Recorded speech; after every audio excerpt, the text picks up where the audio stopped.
Hello नमस्कार मेरे सभी प्यारे विद्यार्थियों। आरपीएससी व्यूज़ में आपका एक बार फिर से स्वागत है। और आज की जो क्लास रहेगी वो मुद्रास्फीति की रहेगी। और पिछली क्लास जो की थी हमने वो भी मुद्रास्फीति को समझा था कि आखिर मुद्रास्फीति होती क्या है। ठीक है।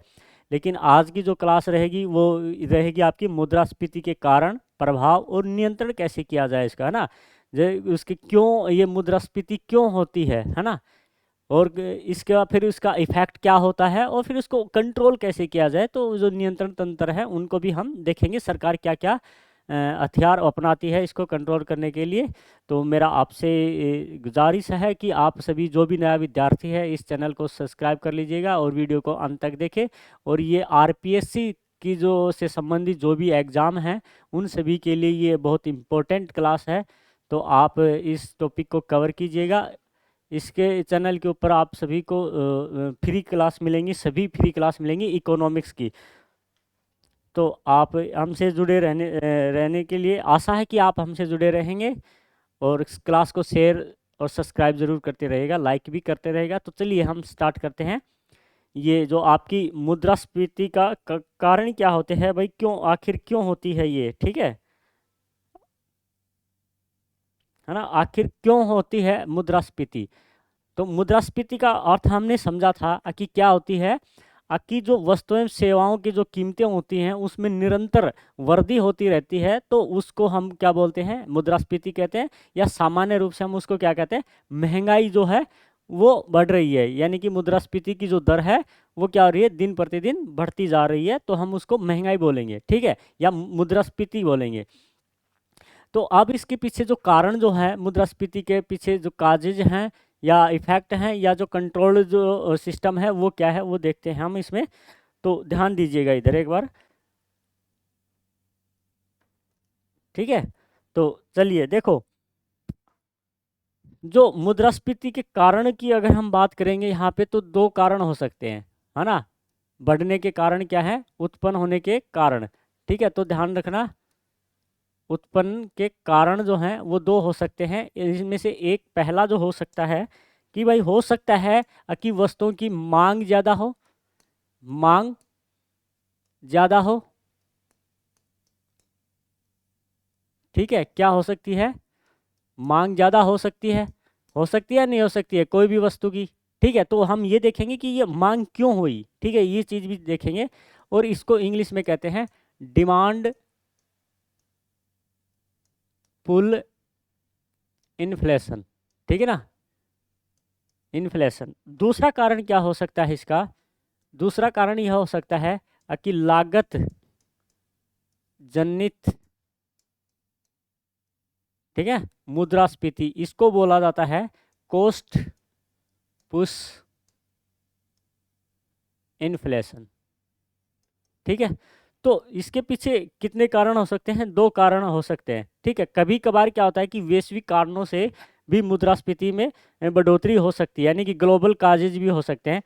तो जैसे कि कोई विकासशील जो देश होता है तो वो ज़्यादा देशों के साथ अगर आयात निर्यात करेगा, निर्यात या आयात करेगा, तो वो निर्यात को ज़्यादा बढ़ावा देगा अपनी अर्थव्यवस्था को मजबूत करने के लिए। तो वो मजबूत करने के लिए अर्थव्यवस्था को बढ़ाएगा तो क्या होगा कि खाद्यान्न के जो वस्तुएं होती हैं, जो खाद्यान्न जो तेलें होते हैं उसमें क्या हो जाएगी, बढ़ोतरी हो जाएगी, क्योंकि देश के अंदर तो कमी रहेगी ना, वो निर्यात के ऊपर क्या करेगा, ज़्यादा मतलब कि ध्यान देगा। तो जो वस्तुएं उस देश के अंदर प्रोडक्शन हो रही हैं तो वो ज़्यादा बाहर भेजने की कोशिश करेगा, और बाहर भेजने की कोशिश करेगा तो देश के अंदर उन वस्तुओं की कमी आएगी, कमी आने के कारण उनकी क्या होगी, डिमांड ज़्यादा बढ़ जाएगी, और डिमांड बढ़ेगी तो क्या आ जाएगी, मुद्रास्फीति, यानी कि उसकी कीमतों में वृद्धि होगी, ठीक है। तो ये होता है कि वैश्विक कारण भी होता है। दूसरा क्या होता है कि ये उत्पादन कम हो जाए और स्टॉक में कमी आ जाए तो भी क्या होगी, मुद्रास्फीति अंतर्राष्ट्रीय स्तरों पर क्या क्या हो जाएगी, ध्यान रखना, कीमतों में वृद्धि हो जाएगी, ठीक है। तो ऐसा भी हो सकता है। तो चलिए हम देखते हैं अब जो हमारी जो मांग जनित जो है ये क्यों होती है, ठीक है। तो हमारा जो दूसरा जो पहला जो है कि जो मांग जनित मुद्रास्फीति है, मांग प्रेरित मुद्रास्फीति है, ये क्यों होती है, क्या होती है, ठीक है ना, मुद्रास्फीति। आप देखो, मैंने बताया था कि उत्पादन का ध्यान रखना, ठीक है ना, उत्पादन का क्या रखना, ध्यान रखना। तो हो सकता है कि मांग क्यों क्या होती है, मांग क्या होती है, किसी वस्तु के ज़्यादा डिमांड होना, क्या होना, ज़्यादा वस्तु का ज़्यादा डिमांड होना, यानी कि कोई वस्तु है, जैसे कि नाइकी के जूते हैं और नाइकी के जूते अब कोई नहीं खरीद रहा है, लेकिन लोगों के पास अगर पैसा आ गया तो क्या करेंगे, ज़्यादा खरीदना शुरू कर देंगे। लेकिन जो प्रोडक्शन करने वाली कंपनी है वो तो पहले ये सोच के बैठी है ना कि भाई हाँ अब कम इसकी डिमांड हो रही है तो वो कम बनाएगी, कम बनाएगी तो क्या होगी, उसकी आपूर्ति कम होगी, यानी कि सप्लाई कम होगी और मांग ज़्यादा हो जाएगी, तो उसका फिर जो जितने भी उसके पास स्टॉक है उनकी कीमतों में क्या हो जाएगी, वो बढ़ोतरी कर देंगे। ठीक है, तो एक ऐसा भी कारण हो सकता है इसका, ठीक है, तो ध्यान रखना। तो मांग प्रेरित मुद्रास्फीति क्या होती है, जब किसी वस्तु की मांग में वृद्धि होने के कारण, मांग में वृद्धि होने के कारण वस्तु की वस्तुओं और सेवा की का जो मूल्य है उसमें तेजी हो जाती है। ठीक है, तेजी से बढ़ना शुरू कर दें तो वो क्या हो जाएगी, मांग जनित मुद्रास्फीति कहलाएगी। तो इसको देखिएगा आप इधर,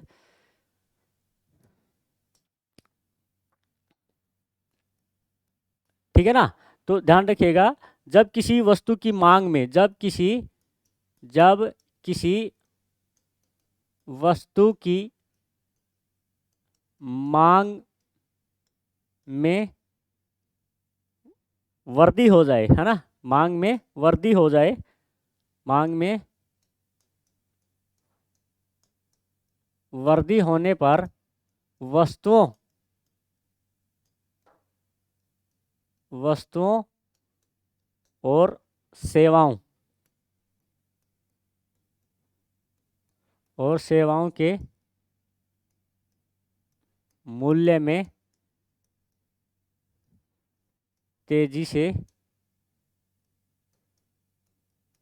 बढ़ोतरी होना क्या कहलाती है, ध्यान रखना, मांग प्रेरित मुद्रा कहलाती है, मुद्रास्फीति कहलाती है। ठीक है, इन्फ्लेशन कहलाती है।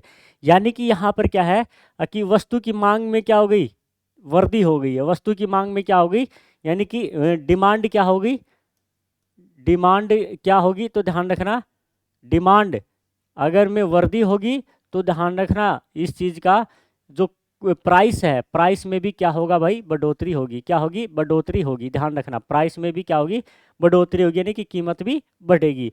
तो ऐसा अगर हो रहा है तो उसको बोलेंगे कि मांग के कारण हो रही है, मांग के कारण है। क्यों, अगर ध्यान रखना, अगर डिमांड कम हो जाती है तो डिमांड कम होगी तो ध्यान रखना उसकी प्राइस में भी क्या हो जाएगा, कमी हो जाएगी, क्या हो जाएगी, प्राइस में भी क्या हो जाएगी, कमी हो जाएगी। ठीक है, तो ये सारा इफेक्ट जो हो रहा है, मुद्रास्फीति घट रही है, बढ़ रही है, ये किसके कारण हो रहा है, डिमांड के कारण हो रहा है। तो डिमांड के कारण हो रहा है तो इसलिए इसको क्या बोलेंगे, मांग प्रेरित या मांग जनित मुद्रास्फीति कहते हैं। ठीक है, तो ध्यान रखिएगा, क्लियर हो गया इस चीज का।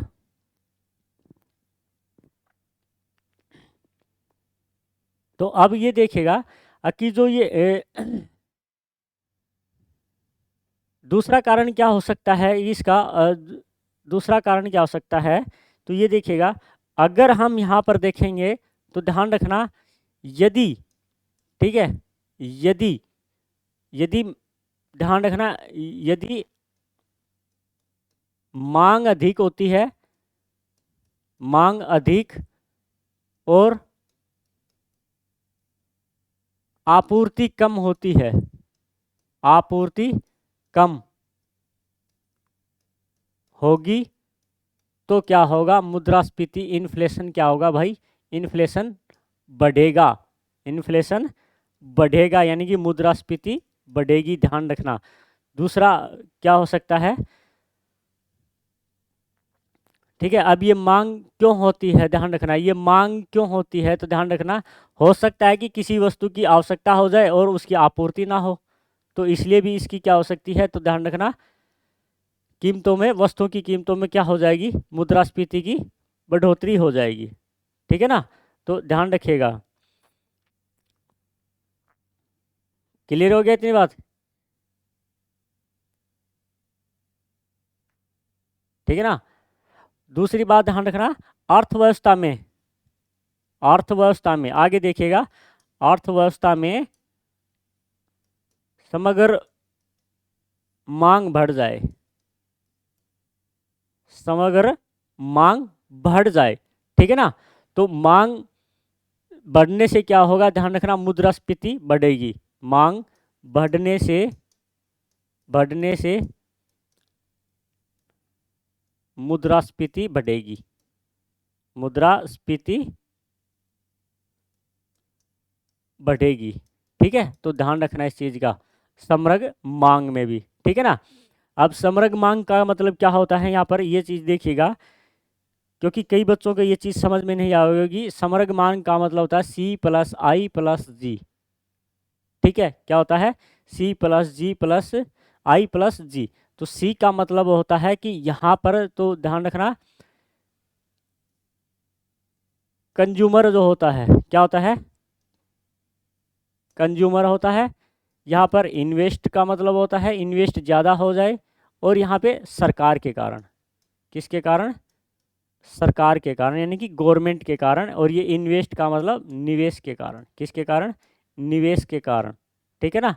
तो इस चीज़ को थोड़ा सा ध्यान रखिएगा। तो समग्र मांग का मतलब क्या होता है यहाँ पर, अर्थात कंज्यूम का मतलब कंजप्शन बोल सकते हैं आप, यानी कि उपभोग बढ़ जाए, क्या हो जाए, उपभोग बढ़ जाए, ठीक है, ठीक है। निवेश, ठीक है ना, निवेश में बढ़ोतरी हो जाए, ठीक है। या सरकार का व्यय में क्या हो जाए, सरकारी व्यय में क्या हो जाए भाई, सरकारी व्यय में क्या हो जाए, बढ़ोतरी हो जाए, यानी कि सरकार ज़्यादा से ज़्यादा योजनाएं लागू कर दे, या फिर सरकार लोगों के तक लाभ पहुंचाए। जैसे कि प्रधानमंत्री जो सम्मान निधि योजना है, उसमें लोगों को, ये एक योजना है, यानी कि किसानों को 2,000 6,000 रुपये हर साल दे रही है। तो वो क्या है, सरकारी व्यय में शामिल होगा, और सरकारी व्यय में शामिल होगा तो उधर लोगों के पास क्या चला जाएगा, पैसा चला जाएगा। और पैसा जाएगा तो यहाँ पर क्या होगा भाई, अगर किसी व्यक्ति के पास पैसे ज़्यादा आ रहा है तो वो चीज़ों को ज़्यादा डिमांड करेगा, समझ रहे हो इस चीज़ को। तो इसलिए इनको बोला जाता है, अगर उपभोग भी बढ़ जाए, निवेश भी बढ़ जाए, और सरकारी व्यय भी ज़्यादा होना लगे, तो उस समय उसको बोला जाता है समग्र मांग, ठीक है ना। तो ये सभी साथ होने के कारण क्या होगा, बढ़ने से ये क्या हो गया, मुद्रास्फीति भी बढ़ेगी। तो यानी कि जो आपकी जो समग्र जो मांग है ना, समग्र मांग जो है उसका और मुद्रास्फीति का संबंध कैसा पाया जाएगा, तो ध्यान रखना, कैसा पाया जाएगा, तो ध्यान रखना, समानुपातिक संबंध पाया जाएगा, है ना। तो ध्यान रखना, अगर समग्र मांग बढ़ेगी ना, समग्र मांग बढ़ेगी, मांग क्या होगी, बढ़ेगी, तो ध्यान रखना, इन्फ्लेशन भी क्या होगा, बढ़ेगा, इन्फ्लेशन भी क्या होगा, बढ़ेगा। इधर ये बढ़ेगी तो ये भी क्या होगा, बढ़ेगा। अगर ये कम होगा तो ये भी क्या, इन्फ्लेशन भी क्या हो जाएगी, ये कम हो गया तो इन्फ्लेशन भी यहाँ पर क्या हो जाएगी, कम हो जाएगी। तो इस चीज़ को थोड़ा सा ध्यान रखिएगा, है ना, ठीक है। दूसरी बात, मांग क्यों बढ़ती है, दूसरी बात, मांग के कारण मुद्रास्फीति क्यों होती है। अगर कोई भी वस्तु है तो ध्यान रखना, उसका निर्यात अधिक होने के कारण, क्या, निर्यात अधिक होने के कारण, निर्यात अधिक होगा तो ध्यान रखना, जो आपकी मुद्रास्फीति है, मुद्रास्फीति भी क्या होगी, बढ़ेगी, ठीक है ना, मुद्रास्फीति भी क्या होगी, बढ़ेगी, ध्यान रखना इस चीज़ का। तो निर्यात अधिक होने से भी समग्र मांग बढ़ेगी, क्या बढ़ेगी, समग्र मांग बढ़ेगी, और समग्र मांग बढ़ने से क्या होगा, मुद्रास्फीति बढ़ेगी। निर्यात का, कोई भी वस्तु है, ठीक है, जैसे कि कोई भी वस्तु है उसका हम निर्यात करेंगे, ठीक है, निर्यात करेंगे तो वो वस्तु का क्या होगा, वो मूल्य यहाँ पर आएगा, और फिर उसका फिर से क्या होगा, निवेश होगा, और निवेश होने के कारण क्या होगा, ध्यान रखना, उपभोग ज़्यादा होगा, निवेश बढ़ेगा, और क्या होगा, सरकारी व्यय ज़्यादा होगा। तो ध्यान रखना, निर्यात अधिक होगा तो मुद्रास्फीति में भी क्या होगी, बढ़ोतरी होगी। दूसरी बात यह है कि निर्यात अधिक होने के कारण क्या होता है, वस्तुओं में कि जो स्टॉक जो होता है वो उस देश में कमी पड़ जाती है, और कमी पड़ने के कारण आपूर्ति नहीं हो पाती है, सप्लाई नहीं हो पाती है, तो भी फिर सप्लाई नहीं हो पाएगी और डिमांड ज़्यादा होगी तो क्या हो जाएगा, महंगा, मुद्रास्फीति बढ़ेगी, ठीक है ना। तो ध्यान रखिएगा इस चीज़ का, ठीक है ना। तीसरी बात अगर हम इसमें देखें तो राजकोषीय जो नीति होती है, राजकोषीय नीति, ठीक है ना, राजकोषीय नीति जो होती है वो ध्यान रखना, वो भी मांग जनित, मांग जनित, ठीक है ना, मुद्रास्फीति का कारण बनती है, मुद्रास्फीति का कारण बनती है, स्फीति का कारण बनती है, ठीक है ना। तो ध्यान रखना, राजकोषीय जो नीति जो होती है, नीति बनाती है, कौन सी योजनाएं लागू करनी है, कौन सी योजना कर बढ़ाना है या टैक्स बढ़ाना है, क्या करना है, ये सभी चीज़ें जो करती है सरकार, तो क्या करती है, मांग जनित मुद्रास्फीति की समस्या आती है, ठीक है। तो ध्यान रखिएगा इस चीज़ पर, ठीक है। तो मांग जनित का मतलब क्या होता है, वस्तुओं की डिमांड अधिक हो जाना, और वस्तुओं की डिमांड अधिक होने के कारण क्या होगा, वस्तुओं की कीमतें बढ़ेंगी, और वस्तुओं की कीमतें बढ़ेंगी तो वो क्या कहलाएगी, मुद्रास्फीति कहलाएगी, ठीक है। अब मांग क्यों बढ़ती है, तो हो सकता है कि उत्पादन कम हो, ठीक है, हो सकता है कि आपूर्ति कम हो रही हो सकता है कि उपभोग अधिक हो रहा हो सकता है कि सरकारी व्यय ज़्यादा हो रहा हो। तो इन सभी के कारण क्या होती है, मांग जनित मुद्रास्फीति की समस्या उत्पन्न होती है, ठीक है ना। तो अब देखिएगा कुछ इसके और भी उदाहरण हैं, वो देखिएगा, जैसे किन दशाओं में उत्पन्न होती है ना, मांग जनित मुद्रास्फीति स्फीति किन दशाओं में उत्पन्न होती है, ठीक है। ऐसा क्वेश्चन ही बन के आ गया आपके पास, तो आप क्या करोगे इस चीज़ का, तो ध्यान रखिएगा क्यों होती है, ठीक है। तो हो सकता है कि ये कथन स्टेटमेंट के रूप में आ जाए। तो आपका जो पहला जो कारण है, इसमें पहला कारण क्या है, तो ध्यान रखना, सरकारी व्यय में वृद्धि होना। पहला कारण क्या हो जाएगा, सरकारी व्यय में वृद्धि होना। किसमें, सरकारी व्यय में वृद्धि होना, ठीक है, में वृद्धि होना, यानी कि सरकार अधिक से अधिक योजनाएं लागू कर दे और लोगों में पैसा वो कर दे, पैसा बांट दे, ठीक है, यानी कि मुद्रा का प्रवाह ज़्यादा कर दे। इससे क्या होता है, सरकारी व्यय से क्या होता है, मुद्रा का प्रवाह ज़्यादा हो जाता है, यानी कि लोगों तक पैसा ज़्यादा पहुंचता है, और ज़्यादा पहुंचता है तो लोग क्या करेंगे, ज़्यादा डिमांड करेंगे वस्तुओं की, और ज़्यादा डिमांड करेंगे तो कीमतें क्या होंगी, ऑटोमेटिकली अपने आप बढ़ जाएंगी। दूसरा क्या कारण है, जनसंख्या वृद्धि होना, है ना, जनसंख्या वृद्धि होना। अब जनसंख्या जैसे जैसे बढ़ेगी तो हर व्यक्ति को वस्तु की आवश्यकता पड़ेगी ना, तो वो क्या करेगी, डिमांड करेगी, ठीक है। तो ध्यान रखना इस चीज़ का, जनसंख्या वृद्धि होना भी इसका कारण है, ठीक है। दूसरा तीसरा कारण यहाँ पे ये बहुत इंपॉर्टेंट है, ये देखिएगा, कालाबाजारी, है ना, या हम ये कह सकते हैं कि काला धन, जो ब्लैक मनी होती है ना, काला धन बाजार में गतिशील होने पर, ठीक है ना, गतिशील होने पर, गतिशील होने पर क्या होगी, ध्यान रखना, मांग जनित मुद्रास्फीति बनेगी, ठीक है ना। तो ध्यान रखिएगा इस चीज़ को। और इसके कारण, काला धन के कारण ध्यान रखना, एक समानांतर अर्थव्यवस्था पनपती है। किसके कारण, काला धन के कारण क्या होती है, एक समानांतर अर्थव्यवस्था पनपती है, अर्थव्यवस्था पनपती है, ठीक है ना।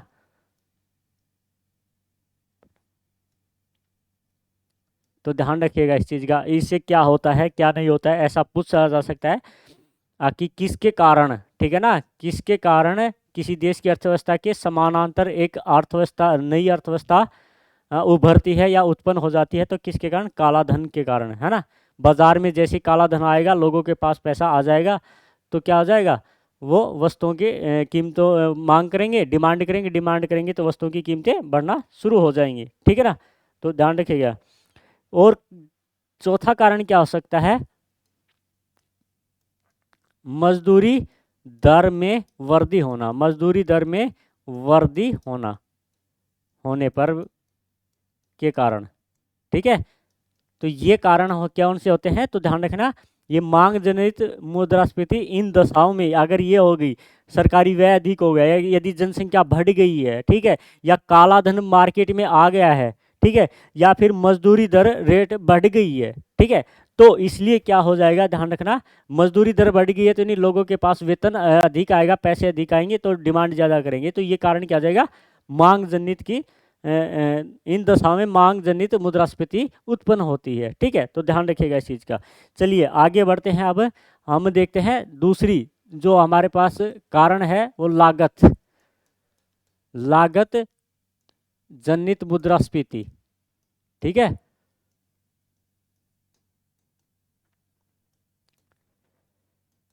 ठीक है, यानी कि कोस्ट से, है ना, कोस्ट के कारण है। ठीक है, ठीक है, तो ध्यान रखना, तो इस चीज का ध्यान रखना, वस्तुओं की उत्पादन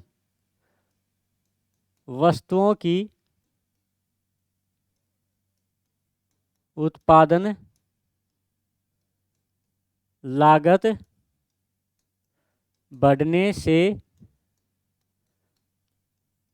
जो मुद्रास्फीति उत्पन्न होती है, जो मुद्रास्फीति उत्पन्न होती है, उत्पन्न होती है, उसे हम क्या कहेंगे, लागत, यानी कि कॉस्ट पुश इन्फ्लेशन कहेंगे, कॉस्ट पुश इन्फ्लेशन कहा जाता है उसको। ठीक है ना, इसके कई रूप हो सकते हैं, ये क्यों होती है, जैसे कि मैं आपको बता दूं कि कोई भी वस्तु है, जैसे कि एक पेन 4 रुपए में एक पेन बनकर तैयार हो रहा है ना, कितना एक पेन बन रहा है, अगर वो अब 6 रुपए का बन गया है, 6 रुपए में बनकर तैयार हो रहा है, 6 रुपए में एक पेन बन रहा है, तो यानी कि वो बनकर तैयार कितने में हो रहा है, 6 रुपए में, पहले कितने में हो रहा था, 4 रुपए में हो रहा था, तो 4 रुपए में पहले हो रहा था, तो अब जो 4 रुपए में हो रहा था उस समय क्या इतने में मिलेगा, सस्ते में मिलेगा। ठीक है, लेकिन जैसे ही उसका जो लागत है वो 4 से 6 रुपए हो गई है, तो मार्केट में भी क्या मिलेगा आपको, ध्यान रखना, मार्केट में भी क्या होगा, उसका रेट ज़्यादा होगा। तो इस कारण क्या होगा, यानी कि जो वस्तु बनने में जितने रुपए में तैयार होती है, अब उससे ज़्यादा में बनकर तैयार होगी, तो ऑटोमेटिकली ध्यान रखना कीमत में वृद्धि होगी, और उसी वृद्धि को बोला जाता है, कीमत की वृद्धि को बोला जाता है, उसी मुद्रास्फीति को बोला जाता है लागत जनित मुद्रास्फीति। समझ में आ रहा है इस चीज़ का कुछ, जैसे आप पेन कोई भी जैसे नोटबुक यूज कर रहे हो, तो उसको नोटबुक जो बनकर जो तैयार हो रही है ना, वो मान लीजिए 100 रुपये में बनकर तैयार हो रही है, और अब वो बनकर तैयार हो रही है वो 200 रुपये में हो रही है, तो यानी कि 100 रुपये की जो बढ़ोतरी हो रही है वो क्या है, मुद्रास्फीति है। लेकिन वो कैसी है, वो 100 रुपये बढ़ रहे हो कैसे हैं, वो जो नोटबुक है वो तैयार जो हो रही है ना, तैयार हो रही है, उसको बोलते हैं लागत, यानी कि कुल मिला के जितना भी पैसा लगा के जो तैयार की है, ठीक है, तो उसको बोलते हैं लागत जनित मुद्रास्फीति। ठीक है, तो ये किन किन दशाओं में होगी, जैसे कि अगर हम इसकी बात करें तो वो देखिएगा, तो जो लागत जो जनित मुद्रास्फीति है, जनित मुद्रास्फीति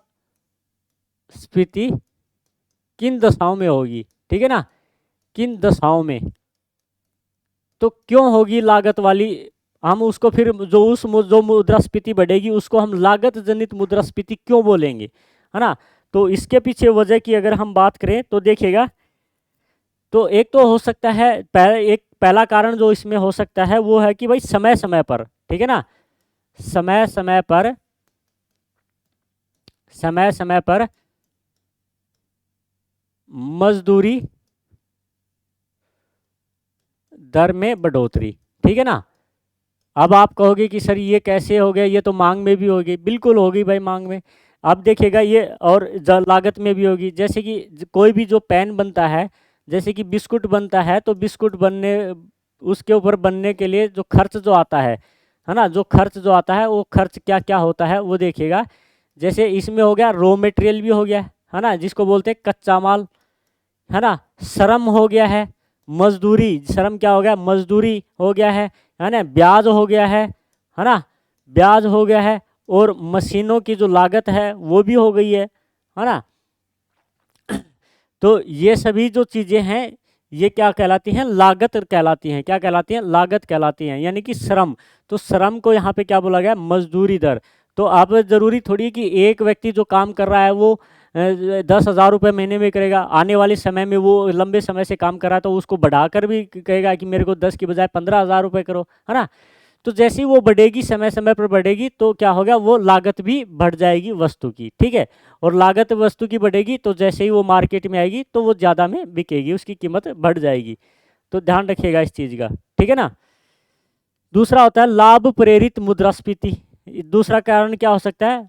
लाभ प्रेरित, है ना, मुद्रास्फीति। ये भी इसका कारण हो सकता है ना? क्या हो सकता है? इसका कारण हो सकता है भाई कि लाभ कमाने के लिए वो क्या कर दे? उसकी कीमत बढ़ा दे। तो ये बता दे कि भाई 10 रुपये में बनी है और बताए सरकार को कि भाई मेरे को तो ये 15 रुपये में बनकर तो तैयार हुई है, मैं इसको 15 में कैसे बेचूंगा, है ना? तो इसलिए इसकी मांग बढ़ सकती है। दूसरा क्या हो सकता है? कच्चा माल, है ना, कच्चा माल की कीमत में वृद्धि। कच्चा माल जो है उसकी कीमत में वृद्धि हो जाए, ठीक है ना, की कीमत में वृद्धि होने पर, वृद्धि होने पर क्या हो जाएगा? ध्यान रखना, उसकी लागत बढ़ जाएगी, है ना? कच्चा माल यहाँ पर पहले हमें 10 रुपये में मिल रहा था, अब वो 15 में मिलेगा।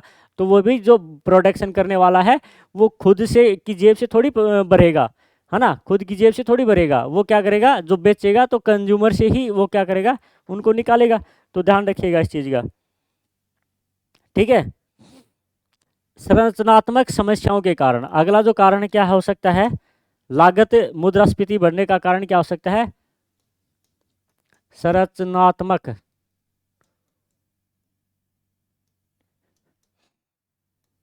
समस्याओं के कारण,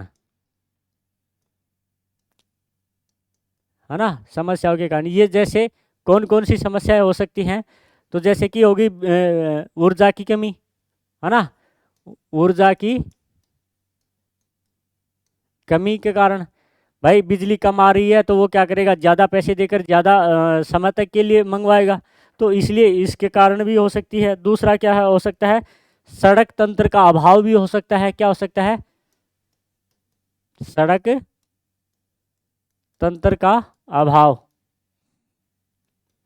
ठीक है? ये संरचनात्मक में शामिल होंगी, ध्यान रखना इसका, ठीक है? संरचनात्मक में शामिल होगी, है ना? या जल का अभाव हो जाए या जलाभाव। तो ये सभी जो कारण बनते हैं ये लागत जनित जो मुद्रास्फीति है, लागत के कारण जो मुद्रास्फीति होती है उसकी वजह ये बनते हैं, ये दशाएं बनती हैं।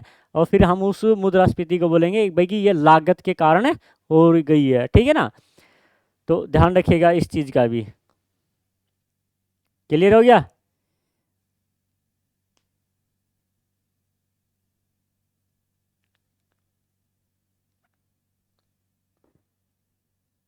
आगे देखिएगा।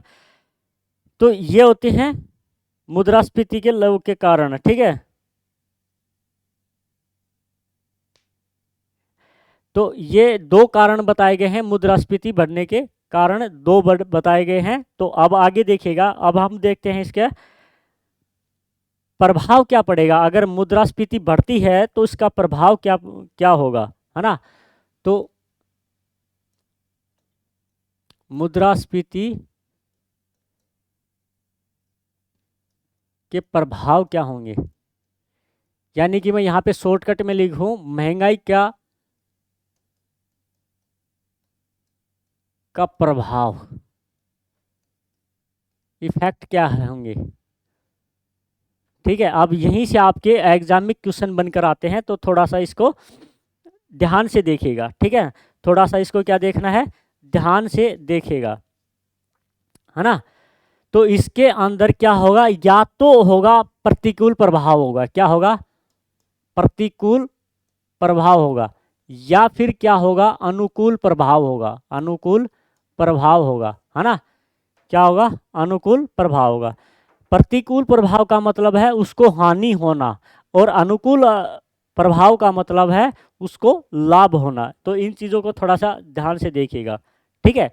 इन चीज़ों को क्या करना है, थोड़ा सा ध्यान से देखना है। तो भाई कौन से वर्ग के ऊपर क्या प्रभाव पड़ता है। तो इसमें आप पहला देखिएगा, इसमें ऋणी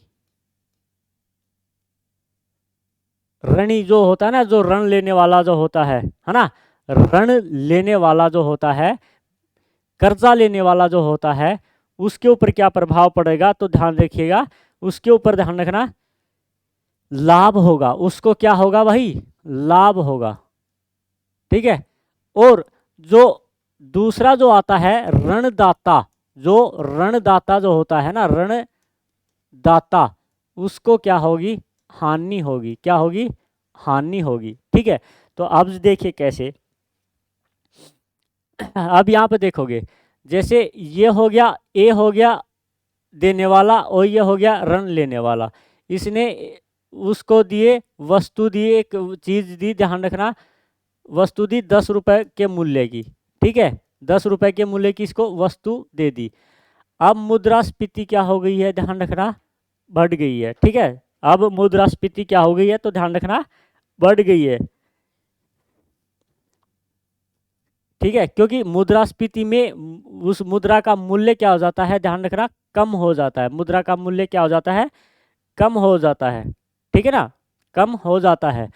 तो यहाँ पर अगर वो 10 रुपए की कोई वस्तु है, चीज दे रहा है, ठीक है ना, 10 रुपए की वस्तु जो दे रहा है, तो ध्यान रखना, वो वापस लेगा तो उसको कितनी पड़ेगी, ध्यान रखना, सस्ती पड़ेगी, ठीक है ना। उसको देने वाले को क्या पड़ेगी, वो सस्ती पड़ेगी, और वो उसको क्या कर देगा, वापस लौटा देगा। तो इसमें जो मुद्रास्फीति अगर बढ़ेगी, तो ध्यान रखना, मुद्रास्फीति की स्थिति में ऋण लेने वालों की स्थिति कैसी होगी, अच्छी होगी, ठीक है ना, क्या होगी, अच्छी होगी। और ठीक है ना, तो ध्यान रखना है, क्योंकि इसमें वास्तविक जो मूल्य जो हो जाता है ना, इसमें वास्तविक मूल्य क्या हो जाता है, मुद्रास्फीति में कम हो जाता है। ध्यान रखना इस चीज का, ठीक है। तीसरा, अगर हम यहाँ पर अगर देखें, कर्षक को क्या होगा, यहाँ पे लाभ होगा। क्या होगा, लाभ होगा। क्या होगा, लाभ होगा। अब देखिएगा कैसे होगा, क्योंकि ये जो होता है ना, ये होता है उत्पादक होता है। क्या होता है, उत्पादक होता है, ठीक है ना। और उत्पादक को हमेशा ध्यान रखना, लाभ होगा, ठीक है। उत्पादक को क्या होगा, ध्यान रखना, लाभ होगा हमेशा। क्योंकि जैसे गेहूं उत्पादन कर रहा है कोई भी किसान, तो वो मान लीजिए 2000 रुपये क्विंटल है, कितने हैं, 2000 रुपये कुंटल बिक रहा है, और मुद्रास्फीति बढ़ गई है, यानी कि महंगाई बढ़ गई है। तो वो अब क्या करेगा, गेहूं को उसको क्या करेगा, 2500 रुपये के प्रति कुंटल के हिसाब से देगा। तो यानी कि अब जो कृषक उत्पादक है, वो तो क्या हो रहा है, ध्यान रखना, उसको तो लाभ हो रहा है ना, उसको तो क्या हो रहा है, लाभ हो रहा है कि पिछले की बजाय 300 रुपये ज़्यादा मिल रहे हैं। तो इसलिए जो कृषक जो क्षेत्र होता है, उसको क्या होगा, लाभ होगा, ध्यान रखना, ठीक है। या और जो उत्पादक, हो सकता है कि भाई आपके पास उत्पादक दे दे, तो भी आपको क्या हो जाएगा, प्रोडक्शन करने वाला भी हो गया। अब मान लीजिए कोई बिस्कुट बना रहा है, तो क्या करेगा, बिस्कुट बनाने वाला है, बिस्कुट है ना, बिस्कुट बनाने वाला है। तो यहाँ पे गेहूं कौन कर रहा है, गेहूं कर रहा है किसान, ठीक है। और यहाँ पे ये बिस्कुट कौन बना रहा है, उत्पादक बना रहा है, प्रोडक्शन करने वाला। तो गेहूं को उसने किसने दिया, महंगा करके दे दिया, ठीक है, क्योंकि महंगाई, मुद्रास्फीति बढ़ रही है। तो ये उत्पादक है, ये भी तो बिस्कुट का रेट बढ़ाकर बेचेगा ना, तो इसको भी तो लाभ होगा, रेट बढ़ाएगा तो, ठीक है। तो इसलिए उत्पादक और कृषक, ठीक है ना, कि जो किसी क्षेत्र जो उत्पादक कर रहा है, किसान हो रहा है, उसको लाभ होगा, मुद्रास्फीति बढ़ेगी तो, ठीक है। तो ध्यान रखिएगा इस चीज को, क्लियर हो गया। आगे देखिएगा, अब उपभोक्ता को क्या प्रभाव पड़ेगा इस पे, चौथा नंबर का जो हमारा है, उपभोक्ता, यानी कि वस्तुओं को खरीदने वाला उपभोक्ता, कंज्यूमर का क्या होगा, उसको ध्यान रखना, हानि होगी। क्या होगा, हानि होगी। क्योंकि भाई उसको 10 रुपये में वस्तु मिल रही थी, और मुद्रास्फीति बढ़ गई है, यानी कि वस्तु की कीमत बढ़ गई है, 11 रुपये हो गई है। तो अब पहले की बजाय 10 की बजाय 11 के बढ़ रहे, तो उसको तो नुकसान ही है ना इस चीज़ का। तो इसलिए उपभोक्ता जो होता है, उसको क्या होगा, हमेशा ध्यान रखना, हानि होगी, ठीक है ना। और पांचवा दे आप देखोगे तो वेतनभोगी,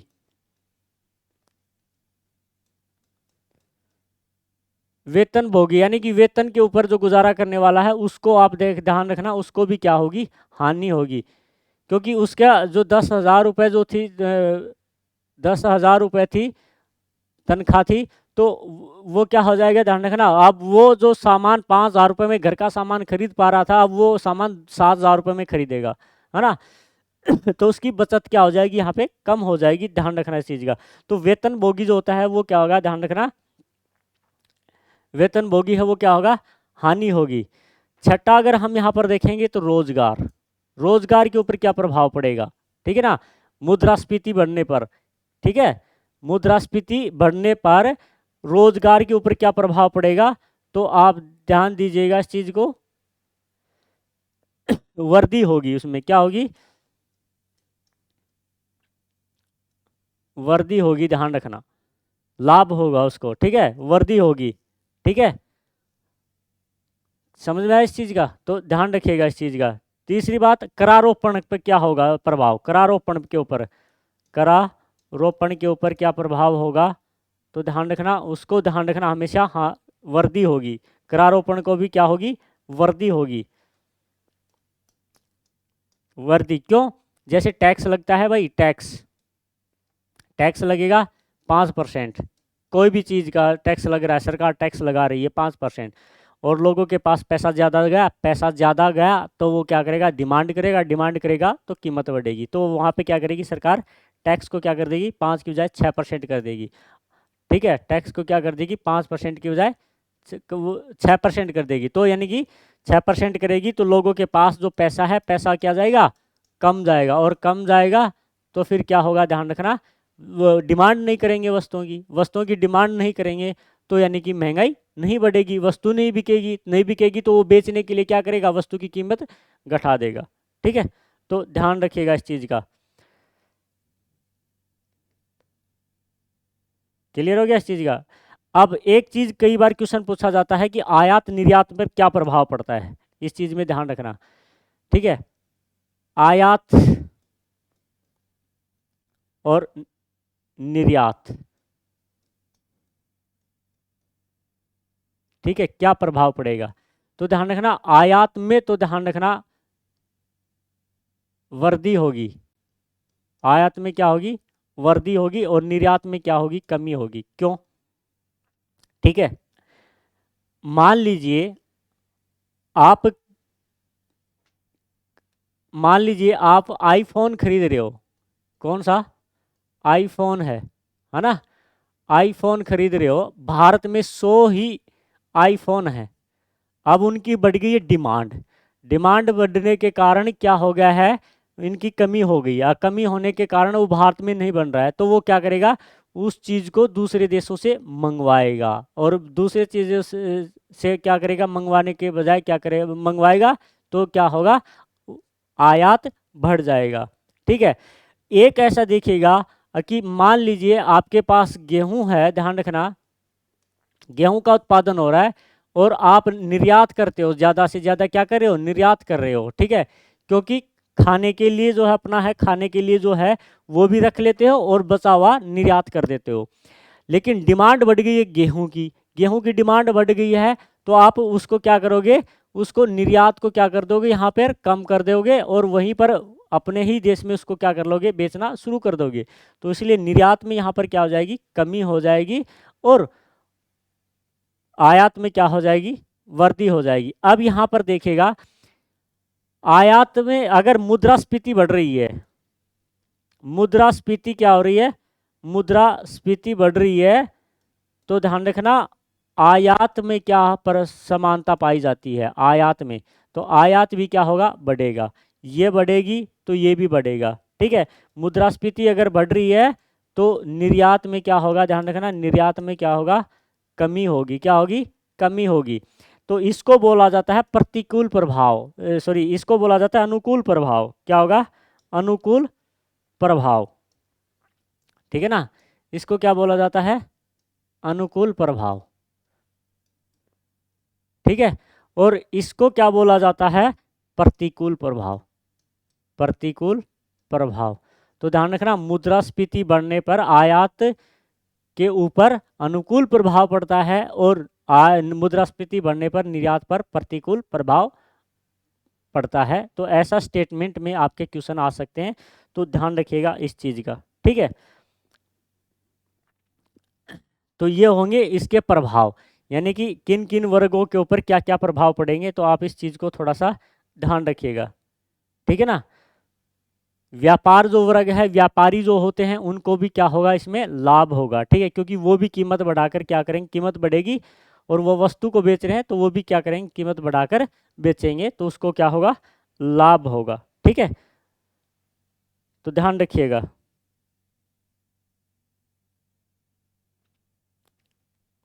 क्लियर हो गया?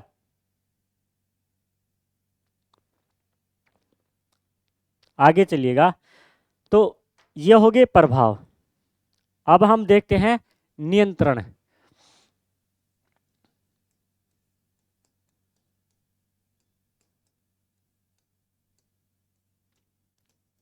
नियंत्रण कैसे?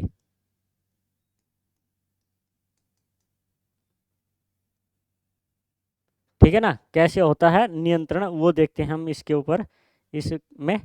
तो देखिएगा, नियंत्रण करने के दो उपाय हो सकते हैं। नियंत्रण करने के क्या हो सकते हैं, दो उपाय हो सकते हैं इस चीज़ के लिए, तो थोड़ा सा ध्यान रखिएगा, है ना।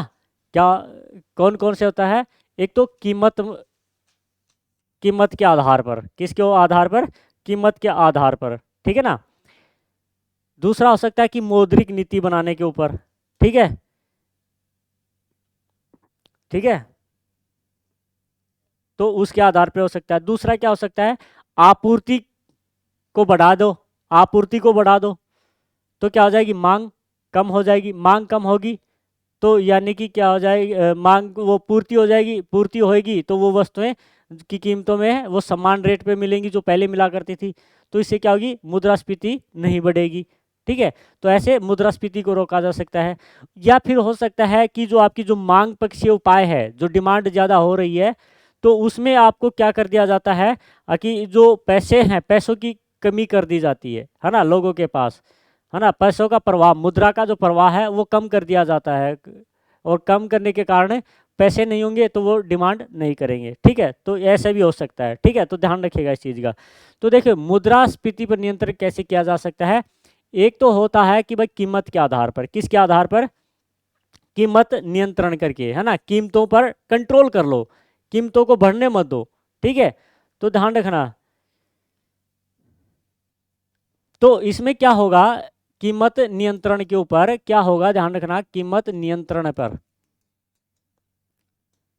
ठीक है, इसमें क्या होगा, तो जो आवश्यकता वाली जो वस्तुएं होती है, कौन सी, आवश्यकता वाली वस्तुएं होती है, ज्यादा आवश्यकता वाली, तो वाली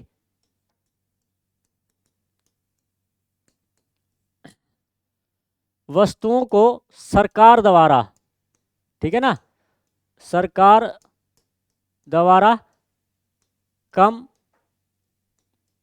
कीमत पर देना, है ना।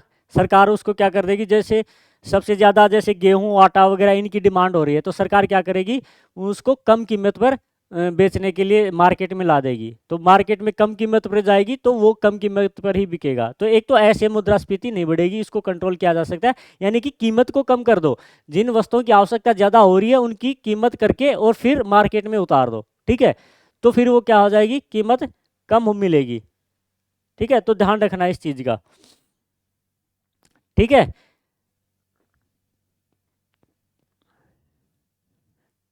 दूसरा क्या होगा कि आप आपूर्ति पक्षीय उपाय को अपनाया जाएगा, क्या होगा, आपूर्ति,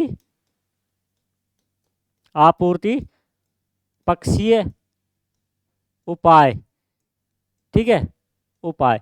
अब इसमें सरकार क्या करेगी, सबसे पहले जैसे मुद्रास्फीति बढ़ रही है, मुद्रास्फीति बढ़ रही है तो सबसे पहले क्या करेगी, जो जमाखोरी हो रही है ना, क्या हो रही है, जमाखोरी, ठीक है, जमाखोरी या कालाबाजारी हो रही है, कालाबाजारी हो रही है, तो कालाबाजारी को रोकने का प्रयास करेगी। सबसे पहले सरकार क्या करेगी? रोकने का प्रयास करेगी, ठीक है ना? प्रयास यानी कालाबाजारी जैसी कोई भी चीज़ है। अब जैसे कि कोविड काल के दौरान हमने देखा कि जो ऑक्सीजन की डिमांड हो रही थी, है ना, ज़्यादा से ज़्यादा डिमांड हो रही थी। अब जिसके पास वो उस समय क्या कर रहे थे, कुछ व्यापारी वर्ग जो थे वो ऑक्सीजन को क्या कर रहे थे, ध्यान रखना, उनको पता था कि ऑक्सीजन की ज़्यादा डिमांड होगी कोविड के दौरान, तो उन्होंने ऑक्सीजन को का स्टोर कर लिया। और स्टोर कर लिया यानी कि ऑक्सीजन कम हो गई, मार्केट में ऑक्सीजन कम आई तो ज़्यादा हो डिमांड होगी, और फिर उस ज़्यादा कीमत बढ़ने के कारण, ज़्यादा कीमत होने के कारण फिर वो मार्केट में ले आई, है ना, तो उनको ज़्यादा मुनाफा है। तो ऐसे समय में सरकार क्या करेगी, वो जो कालाबाजारी कर रहे होते हैं ना, उनको रोकने का प्रयास करेगी। क्यों? तो अगर उनको रोक देगी तो जो वस्तुएं होती हैं जिनका कालाबाजारी हो रही है, जमाखोरी हो रही है, वो मार्केट में आ जाएंगी, और मार्केट में उपलब्ध होंगी तो चीज़ें क्या मिलेंगी आपको, ऑटोमेटिकली सस्ती मिलेंगी, और सस्ती मिलेंगी तो वो मुद्रास्फीति कंट्रोल में अपने आप आ जाएगी, ठीक है। तो एक ये भी उपाय हो सकता है इसका, आपूर्ति पक्षीय उपाय के कारण, ठीक है ना, ठीक है। या फिर क्या करेगा, ज्यादा से ज्यादा उत्पादन करवा देगा उन वस्तुओं का, क्या करेगा, उत्पादन करवा देगा। सरकार क्या करेगी, कहेगी ज़्यादा से ज़्यादा उत्पादन करो। जैसे आपने देखा होगा ना, गैस के प्लांट, ऑक्सीजन गैस के प्लांट कितने ज़्यादा लगवा दिए गए थे कोविड काल के दौरान, है ना। तो ये भी एक महंगाई बढ़ने का कारण है। कोई भी वस्तु की अगर महंगाई बढ़ रही है तो उसका उत्पादन बढ़ा दो, महंगाई ऑटोमेटिकली कम आ जाएगी, ठीक है। तो ध्यान रखिएगा इस चीज़ का भी। अब देखिएगा दूसरा जो, तीसरा जो होता है वो होता है मांग पक्षीय। मांग पक्षीय, ठीक है, मांग पक्षीय उपाय। तो मांग क्यों होती है, आपने पता होगा, लोगों के पास ज़्यादा पैसा जाना, है ना, यानी कि मुद्रा का प्रवाह ज़्यादा होना। इसको क्या बोलते हैं, लोगों के पास पैसा ज़्यादा आना का मतलब क्या है, मुद्रा का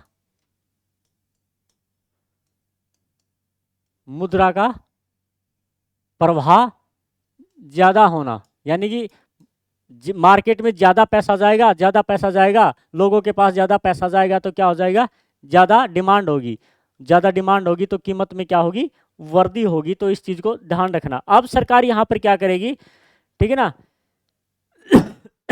तो क्या करेगी सरकार, क्या करेगी यहाँ पे, बाजार में मुद्रा का प्रवाह कम कर देगी, कम कर देगी, क्या कर देगी, कम कर देगी, ठीक है ना। तो कम करने के कारण लोगों के पास क्या हो जाएगी, लोगों के पास क्या हो जाएगा, पैसा कम होगा, यानी कि मुद्रा का प्रवाह कम, यानी कि लोगों के पास क्या होगा, लोगों के पास पैसा कम, और पैसा कम होगा तो उसकी जो क्रय शक्ति है, खरीदने की जो क्षमता है, क्रय शक्ति कम होगी, और कम होगी तो ध्यान रखना, मुद्रास्फीति मुद्रास्फीति भी क्या होगी, कम होगी। तो ध्यान रखना, मांग के कारण। तो आप मुद्रा का प्रवाह का रोक दो, लोगों के पास पैसा नहीं जाएगा, पैसा नहीं जाएगा तो वो खरीदेंगे नहीं तो वस्तु अपने आप कम होगी। तो अगर आपको जूते वगैरह खरीदने हैं, महंगे जूते खरीदने हैं, और आपको पास पैसे नहीं है, तो आप क्या करोगे, कर दो मार्केट में पैसा का, मुद्रा का प्रवाह कम कर दो, ठीक है। और मुद्रा का प्रवाह कम करोगे तो लोगों के पास पैसे नहीं जाएंगे, लोगों के पास पैसे नहीं जाएंगे तो वो जूते वगैरह जो आप खरीद रहे हो, वो जूते भी वो भी नहीं खरीदेंगे, तो दुकानदार तो बेचना चाहेगा ना, तो वो क्या करेगा, सस्ते दामों पे बेचेगा, और आप उसको को उस टाइम खरीद लो, ठीक है। तो ऐसा आप भी कर सकते हो इस चीज़ को, तो ध्यान रखिएगा। मुद्रा का प्रवाह यानी कि मांग पक्षीय उपाय भी हो सकता है। तीसरा जो उपाय, चौथा जो उपाय होता है, सबसे मोस्ट उपाय होता है मौद्रिक नीति के द्वारा। किसके द्वारा, मौद्रिक नीति के द्वारा, मौद्रिक नीति के द्वारा, है ना, मॉनेटरी पॉलिसी के द्वारा जो होता है ना, उस चीज के लिए, ठीक है ना। तो ध्यान रखना,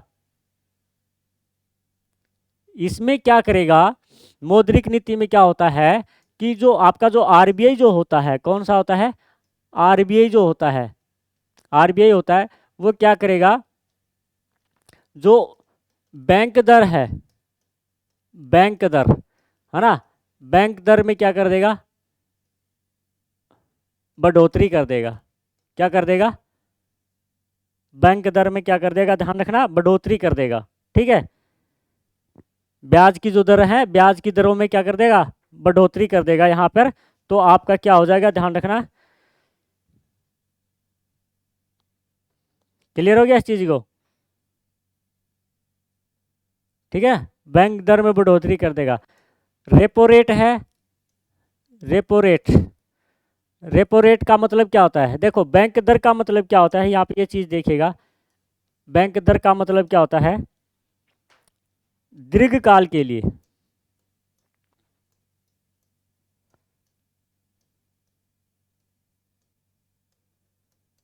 दीर्घकाल के लिए ध्यान रखना, बैंक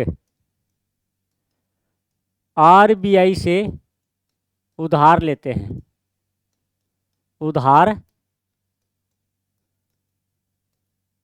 लेते हैं, लेते हैं या नहीं लेते, लंबे समय के लिए।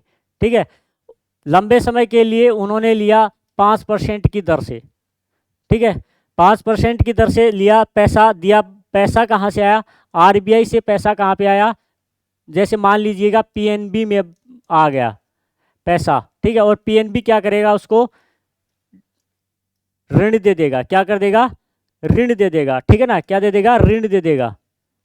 और ऋण देगा, लोगों के पास क्या चला जाएगा, पैसा चला जाएगा। पैसा चला जाएगा यानी कि मुद्रा का प्रवाह हो गया, प्रवाह हो गया, लोगों के पास ज़्यादा पैसा गया, ज़्यादा पैसा गया, वस्तुओं की ज़्यादा डिमांड हुई, और ज़्यादा डिमांड हुई तो फिर क्या हुआ, वस्तुओं की कीमतें बढ़ेंगी, वस्तुओं की कीमतें बढ़ेंगी तो मुद्रास्फीति बढ़ेगी। अब यहाँ पर 5 की बजाय यहाँ पर उन्होंने कर दिया 10% कर दिया।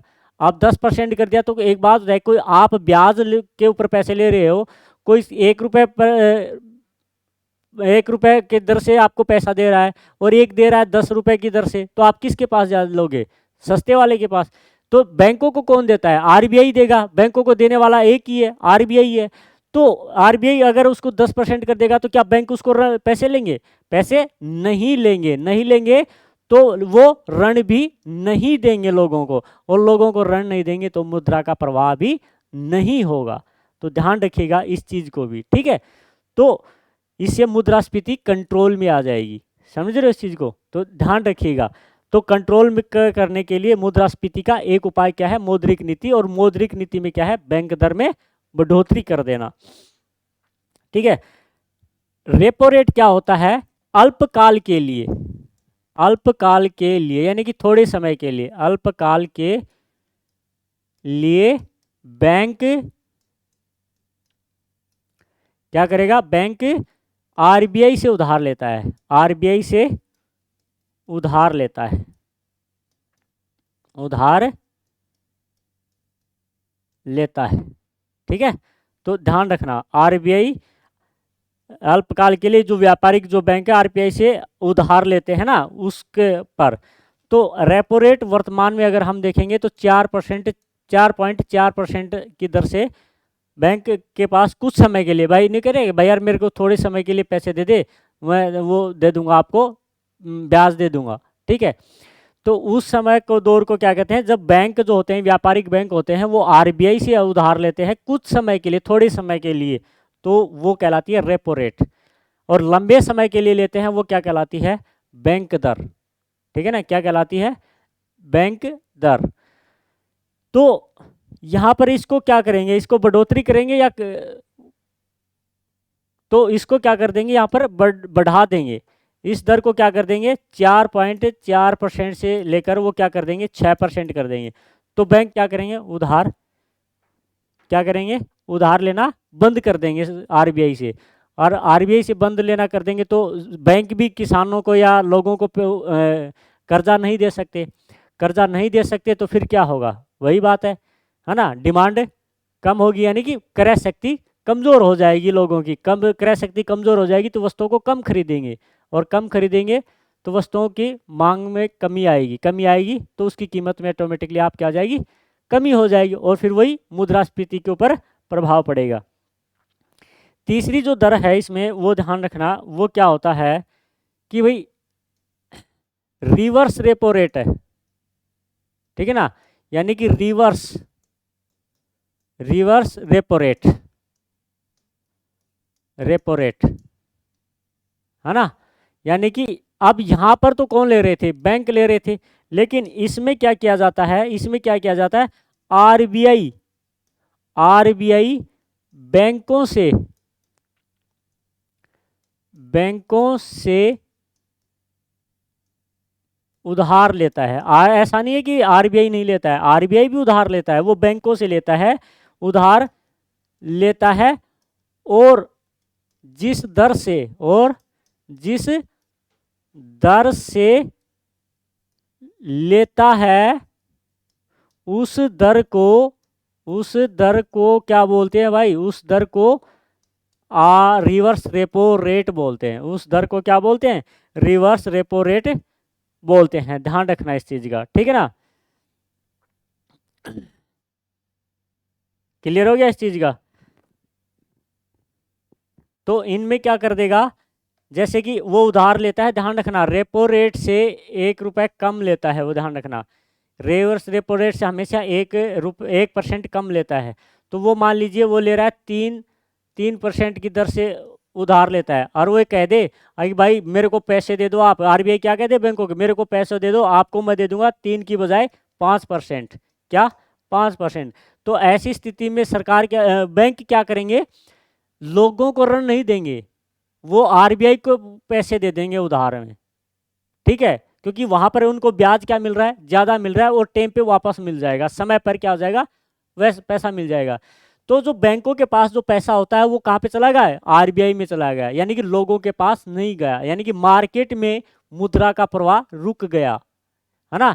रिवर्स रेपो रेट का बढ़ना, इसका मतलब क्या है, मुद्रा का प्रवाह रुक जाना। क्या होता है, मुद्रा का प्रवाह रुक जाना। और मुद्रा का प्रवाह का मतलब है मार्केट में पैसा जाना, और मार्केट में पैसे जाने का मतलब लोगों के हाथों में पैसा जाना, और लोगों के हाथों में पैसा जाने का मतलब क्या होता है, यहाँ पर महंगाई बढ़ना, ठीक है। तो सरकार यहाँ पर क्या करती है, आरबीआई क्या करता है, रिवर्स रेपो रेट जो है, रिवर्स रेपो रेट है वो बढ़ा देता है, रेपो रेट है वो बढ़ा देता है ना।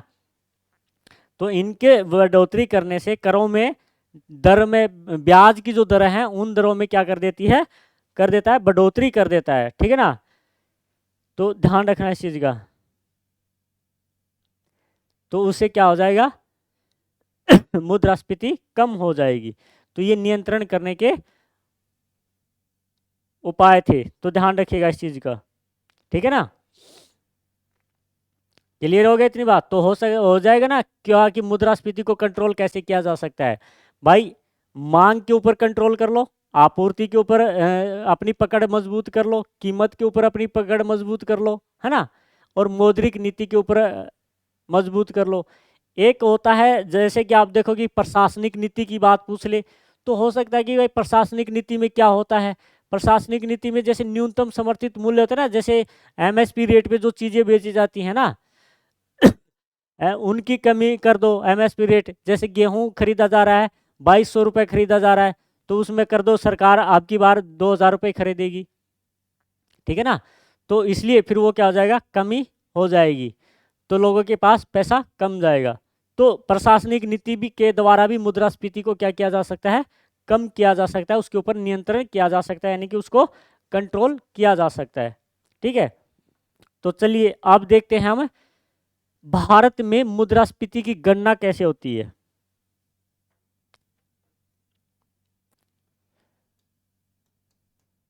भारत में मुद्रास्फीति की गणना, ठीक है, क्योंकि पता चलता है ना कैसे क्या होती है भाई, मुद्रास्फीति बढ़ रही है या घट रही है ना। इस चीज को जानने के लिए भारत में क्या किया जाता है, कैलकुलेशन किया जाता है ना, ऑडिट किया जाता है। तो भारत में दो तरीके से किया जाता है, कितने तरीके से, भारत में दो तरीके से किया जाता है। एक किया जाता है WPI, यानी कि होल सेल प्राइस के ऊपर, होल सेल प्राइस इंडेक्स के माध्यम से, ठीक है। और दूसरा किया जाता है CPI, जिसको बोला जाता है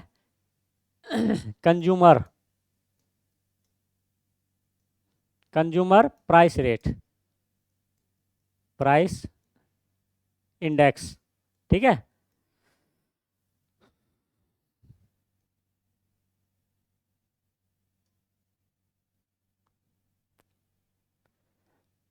कंज्यूमर प्राइस इंडेक्स, है ना। इसको WPI को बोलते हैं थोक मूल्य सूचकांक, और इसको बोलते हैं उपभोक्ता मूल्य सूचकांक, ठीक है। तो ध्यान रखिएगा इस चीज का। क्लियर हो गया इतनी बात, ठीक है ना। अब आगे देखिएगा, इसमें जो थोक मूल्य जो सूचकांक जो होता है ना, थोक मूल्य सूचकांक, ठीक है ना, थोक के ऊपर दी जाती हैं। थोक में नहीं होता भाई तू ले जा, ये जो चीजें होती हैं ये इतने में ले जा, ठीक है। थोक होलसेल, एक होता है रिटेलर, एक होता है थोक पे के ऊपर। जैसे आपने देखा होगा ये चीजें, जैसे कि एक होता है रिटेलर, एक होता है होलसेलर,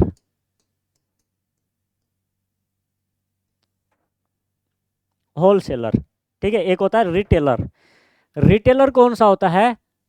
जहां से उपभोक्ता सामान खरीदता है,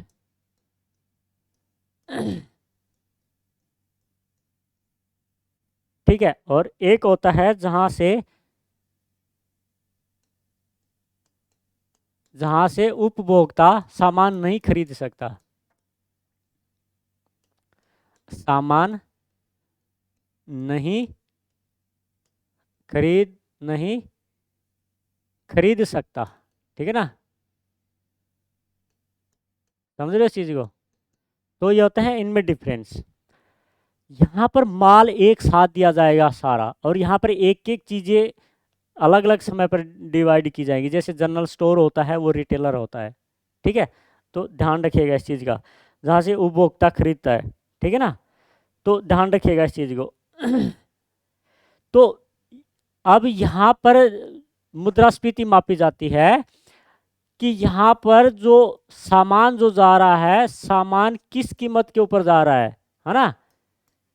सामान किस कीमत के ऊपर जा रहा है। मान लीजिए कोई सामान जा रहा है, कोई भी वस्तु जा रही हो 10 रुपए के हिसाब से जा रही है, तो वो वहाँ से देख लिया जा रहा है कि ये 10 रुपए की ही जा रही होती है, ठीक है। और एक समय फिर उस वो जाएगी 10.5 रुपए, तो यहाँ पर देख लिया जाएगा। और ये एक समय जाएगी 11 रुपए, एक समय जाएगी वो 11.5। तो यहाँ पर देख लिया जाएगा कि मुद्रास्फीति बढ़ रही है। तो वो यहाँ से कीमत को डिसाइड करते हैं कि यहाँ पर कीमत बढ़ रही है या घट रही है।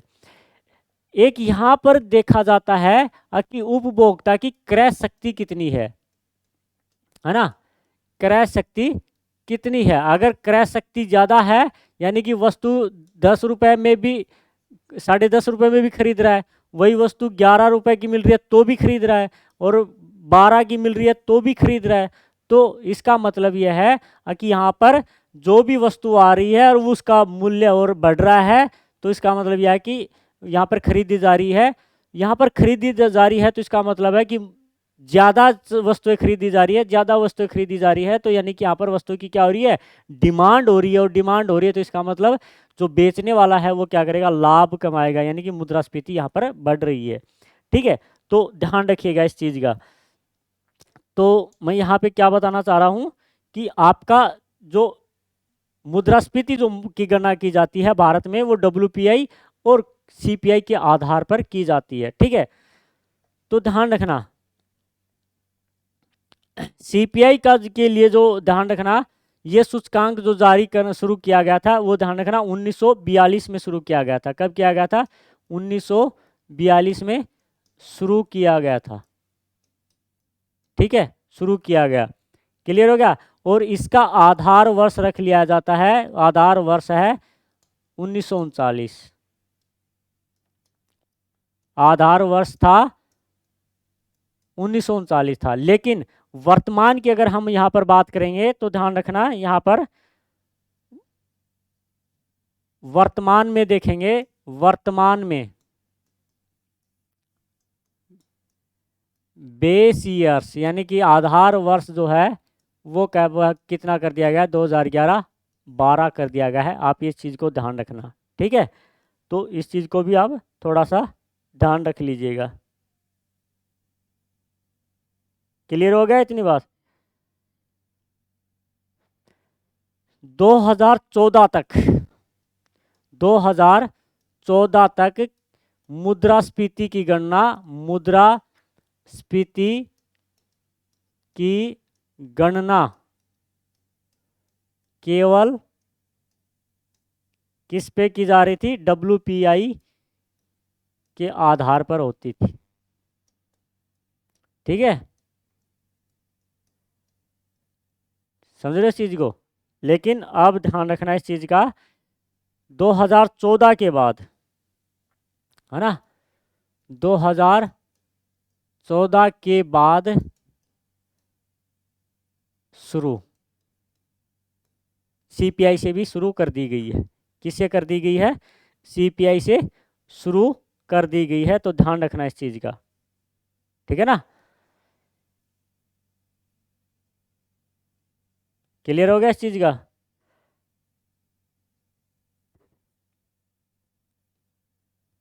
तो ध्यान रखना इस चीज का।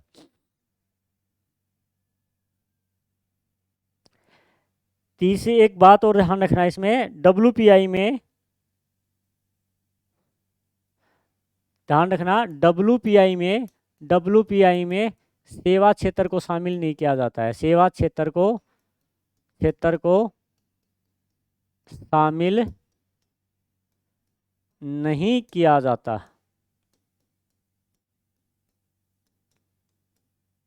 ठीक है ना। ये चीज का ध्यान रखना, केवल प्राइमरी और सेकेंडरी जो क्षेत्र हैं उनमें जो वस्तुएं बन रही है ना, उन्हीं को वस्तुओं की कीमतें देखी जाती हैं। सेवा क्षेत्र की को शामिल नहीं किया जाता है इसमें, ठीक है। तो ध्यान रखिएगा इस चीज के लिए।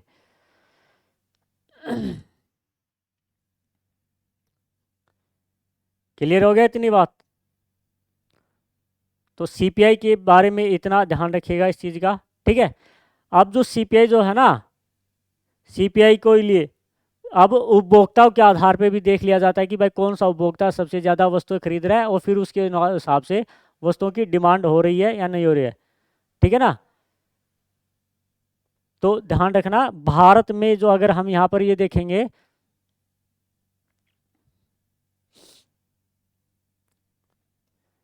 भारत में,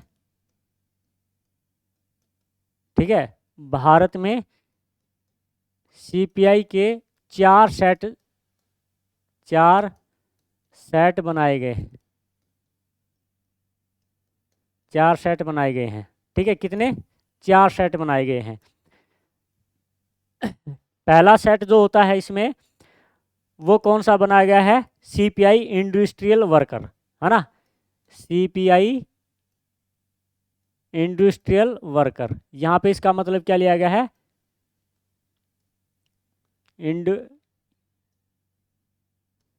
इंडस्ट्रियल वर्कर, है ना, यानी कि वो उपभोक्ता जो उद्योगों में काम करते हैं और फिर वो जो वस्तुएं खरीदते हैं, ठीक है ना, उनके आधार पर। क्लियर हो गया? इसमें ध्यान रखना, इसके अंतर्गत अगर आप देखोगे इसमें बैंक व दूतावास के कर्मचारी शामिल नहीं होते भाई, कर्मचारी शामिल नहीं होते। जो बैंकों में काम कर रहे होते हैं और जो दूतावास जो होते हैं ना, एम्बेसी जो होते हैं, उनमें जो काम कर रहे होते हैं ना, वो उपभोक्ता बन के जाएंगे ना, उनका नहीं होगा, उनको शामिल नहीं किया जाता है, ठीक है। दूसरा अगर हम यहाँ पर देखेंगे तो दूसरा कौन सा है? CPI UME, ठीक है ना। तो ध्यान रखना,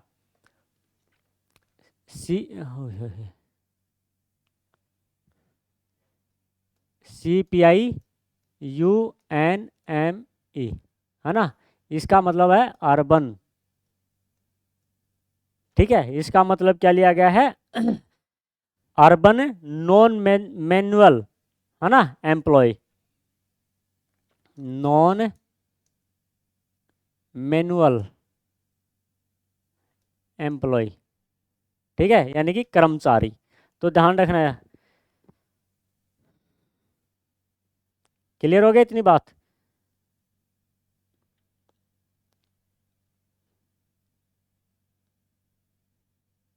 क्लियर हो गया? नॉन अर्बन नॉन मैनुअल, यानी कि इसमें जो विदेशी कंपनियों में काम करने वाले, विदेशी कंपनियों में काम करने वाले कर्मचारी शामिल होते हैं। ठीक है, उन्हीं को शामिल किया जाता है, जैसे बैंकों में, दूतावास में, एयरलाइंस में, जो विदेशी जो कंपनियां होती है ना, उनमें। तीसरा जो हमारे पास जो होता है वो कौन सा होता है भाई, ध्यान रखना। तीसरा जो है हमारे पास कौन सा, CPI एग्रीकल्चर, है ना, CPI एग्रीकल्चर लेबर। ठीक है ना, यानी कि कृषि क्षेत्र में जो कार्य कर रहे हैं, मजदूर कर रहे हैं, उनको शामिल किया जाता है, उन उपभोक्ताओं को इसमें शामिल किया जाता है। ठीक है, और चौथा जो होता है वो ध्यान रखना, ग्रामीण मजदूर होते हैं। चौथा जो होता है वो कौन सा होता है, CPI, है ना, ग्रामीण, यानी कि रूरल, ग्रामीण, रूरल लेबर जो होती है। ठीक है, तो इन चीज़ों का ध्यान रखिएगा। अब देखिएगा, इनका आधार वर्ष पूछ सकते हैं आपसे कि भाई CPI IW का आधार वर्ष क्या है। ठीक है, तो इसका आधार वर्ष की बात करोगे आप यहाँ पर, तो ध्यान दीजिएगा, यहाँ पर आधार वर्ष जो है, इसका आधार वर्ष है 2001। इसका आधार वर्ष है, ध्यान रखना, 1985। इसका आधार वर्ष कितना है, 1985, या आपसे पूछ दे दिया जाएगा 84 या 85। ठीक है, दोनों में से एक कर लिया जाएगा, पूछा जाएगा आपके पास से। ठीक है, और इसका जो आधार वर्ष है वो है 1986 87। ठीक है, 1986 और 87 है, और इसका भी क्या है, 1986 87। ठीक है, ये इनका आधार वर्ष है। इनमें जो उपभोक्ता हैं, जो चीज़ें वगैरह जो खरीदते हैं, वो उनका आधार वर्ष का क्या करते हैं, इनको मापते हैं। ठीक है, तो ये होगी आपकी, ध्यान रखना। ठीक है, तो ये आपकी हो गई मुद्रास्फीति के नियंत्रण के कारण, और बाकी के जो कुछ जो चीज़ें समझ में नहीं आई हैं, तो वो आपको जैसे ही आपका MCQ करवाए जाएंगे, तो MCQ के माध्यम से आपको समझा दिया जाएगा। और आपको जो भी कुछ वो करना है, तो आप कमेंट कीजिएगा, लाइक कीजिएगा, शेयर कीजिएगा। अगर हमें से सीधा संपर्क करना है, तो आप हमारे जो डिस्क्रिप्शन दिया है हमारे यूट्यूब चैनल के ऊपर, उसमें हमसे सीधा कांटेक्ट कर सकते हैं, व्हाट्सएप के द्वारा और कॉलिंग के द्वारा भी। मिलते हैं अगली क्लास में नए टॉपिक के साथ। जय हिंद, जय भारत।